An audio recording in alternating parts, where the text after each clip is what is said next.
பிஸ்மில்லா. இது அல்லாவுடைய கிருபையால் அல்லாஹ் வாய்ப்பு தந்ததுனால ஃபஜ்ருடைய தொழுகை நிறைவேற்றுறதுக்காக ஒரு கிராமத்தில் ஒரு பள்ளிவாசல் வந்தோம். சித்திக்கின்னு சொல்லிட்டு பள்ளிவாசல்.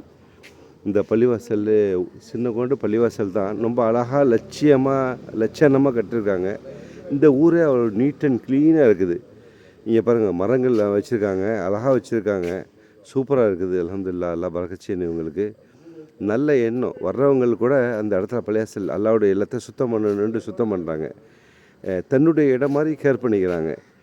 இந்த பள்ளிவாசல் நான் நினைக்கிறேன் சுமார் அப்ராக்சிமேட்லி ஒரு 6000 ஸ்கொயர் ஃபீட்டில் கட்டிருப்பாங்கன்னு நினைக்கிறேன். பள்ளிவாசல் ரொம்ப நீட்டாக இருக்குது, சூப்பராக இருக்குது. உள்ளே தூணே இல்லாமல் ஒரே இந்த அரபு நாட்டில் இருக்கும் அதே மாதிரி கட்டிருக்காங்க. சித்திகி பிலால் மஸ்ஜிதுன்னு சொல்லிட்டு அதை ஒட்டி இருக்கக்கூடிய இடம் அங்கே இது மதரசா தீனியத்தை சொல்லிக் கொடுக்கக்கூடிய ஸ்கூலு, மார்க்கத்தை பற்றி சொல்லிக் கொடுக்கக்கூடிய ஸ்கூலு, எல்லாமே தீனியத்துடைய டச்சோடு இருக்காங்க. அல்ஹம்துலில்லாஹ், அல்லாஹ் இவங்களுக்கு நல்ல பாக்கியம் கொடுத்துருக்கான்.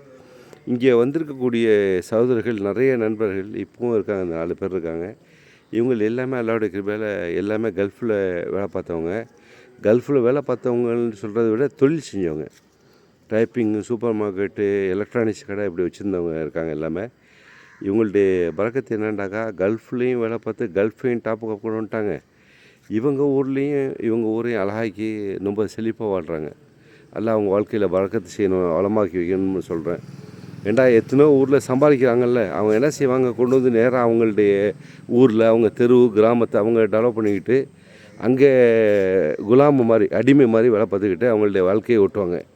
இவங்க அப்படி இல்லை, போகிற இடத்துலலாம் தொழில் செய்கிறாங்க. ஒரு சின்ன முதல்ல போட்டு 5 பேர் பார்ட்னராக இருக்காங்க, 6 பேர் பார்ட்னராக இருக்காங்க. இது எப்படி முடியுதுங்கிறது அல்லாஹ்க்கும் இவங்களுக்கே வெளிச்சம். எல்லாம் ஒத்து போயிட்டு நிறந்து சாப்பிடுவோன்னு சொல்லி சாப்பிட்றாங்க போல இருக்குது. ஒரு ஒத்துமையாக பாசமாக இருக்காங்க. இந்த காயங்காடுன்னு சொல்லிட்டு, காயங்காடு காசர்கோடு, இந்த காயங்காட்டிலேருந்து காசர்கோடு 40 கிலோமீட்ரு. நல்லா எல்லாமே செழிப்பாக வாழ்கிறாங்க. எல்லாம் இயற்கை அழகோடு வாழ்கிறாங்க மக்கள். இந்த சேரமான் மன்னர் ஆட்சி செஞ்ச இடம் காசர்கோடுன்னு நினைக்கிறேன். சேரமான் மன்னர் தான் இஸ்லாம் இந்த மாதிரி ரசூலுல்லாஹ் வந்திருக்காங்க, இஸ்லாத்தை போதிக்கிறாங்கன்னு கேள்விப்பட்டுட்டு அவங்க தான் வந்த சஹாபாக்கள் வியாபாரத்துக்கு அங்கேருந்து வந்தாங்கல்ல, அந்த சஹாபாக்களோட சேரமான் மன்னர் சவுதி வந்து ரசூலுல்லாஹ் பார்த்துட்டு இஸ்லாத்தை ஏற்றுக்கிட்டு அதுக்கு பிறகு அவங்க என்ன செஞ்சுருக்காங்க, சேரமான் மன்னர் வரும்போது உடம்பு சரியில்லாமல் சலாலாங்கிற இடத்துல இறந்துருக்காங்க. சலாலாங்கிறது அன்றைய யமனு, இன்றைக்கி ஓமானில் இருக்கக்கூடிய பகுதி.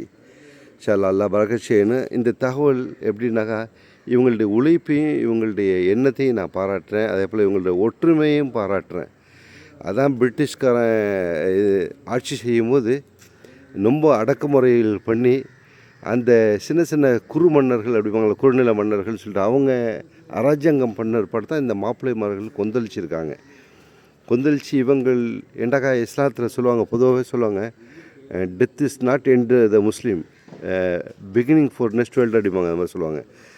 ஒரு முஸ்லீமுக்கு இறப்புங்கிறது ஒரு முடிவு தானே தவிர அவங்கள்ட்ட வாழ்க்கை தொடங்குறத மறு வாழ்க்கை மௌத்துக்கு பிறகு அப்படின்னு சொல்லுவாங்க. பழனி பாப்பாவும் அதை தான் சொல்லி காட்டுவார். இந்த வார்த்தை சொல்லுவார், death is not end for முஸ்லீம் அப்படிம்பார். இதோடு முடியறதில்லை, நம்மள்ட்ட வாழ்க்கை தொடருங்கிறது இறக்கத்தில் அவங்க இறங்கி அதை போர் செஞ்சதுனால தான் இவங்க ஜெயித்தாங்க. ஜெயிச்சது மட்டுமல்ல, இவங்களுடைய ஈமானையும் இவங்களுடைய உறுதியும் பார்த்து நிறைய முஸ்லீம் அல்லாதவர்கள் இஸ்லாத்தை ஏற்றுக்கிட்டாங்க. அதை பொறுக்க முடியாமல் தான் 1927 ஆங்கிலேயர்கள் ரயிலில் கட்டி விட்டு, மலபாரிமார்களை கட்டி விட்டு ரயில் உள்ள பொட்டியில் அடைச்சிட்டாப்புல, கார்கோ பொட்டியில்.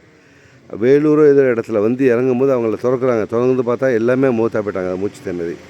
அந்த மாதிரி பொண்ணுங்க கூட தன்னுடைய உயிரை விட்டுட்டு அவங்க போனாங்களே தவிர அவங்கள ஈமானை விட்டு போகலை, நல்லா வாழ்ந்தாங்க. அவங்களுடைய வாழ்க்கை சிறப்பு எல்லா இடத்தையும் பார்க்குறது சந்தோஷமாக இருக்குது. இப்போ மணி காலை 6:35. இங்கேயும் பார்த்தா அங்கே நம்மளுடைய சகோதரர் ஒருத்தர் இங்கே இருக்கார், அவரை பார்த்து பேசிகிட்டு இருக்கோம். சந்தோஷமாக இருக்குது. அல்ஹம்துலில்லாஹ், அல்லாஹ் அவர்களுக்கும் பரக்கத்து செய்யணும், அவர்களுடைய துவா பரக்கத்தை கொண்டு நமக்கும் பரக்கத்து செய்யணும். அல்லாஹ் எல்லாரையும் வளமாக வாழ வைக்கணும்னு சொல்லிட்டு இன்றைக்கி காலை நேரத்தில் அல்லாட்ட துவா செஞ்சுட்டு முடிச்சுக்கிறேன். நான் முபாரக், பொது தகவலுடன் முபாரக்.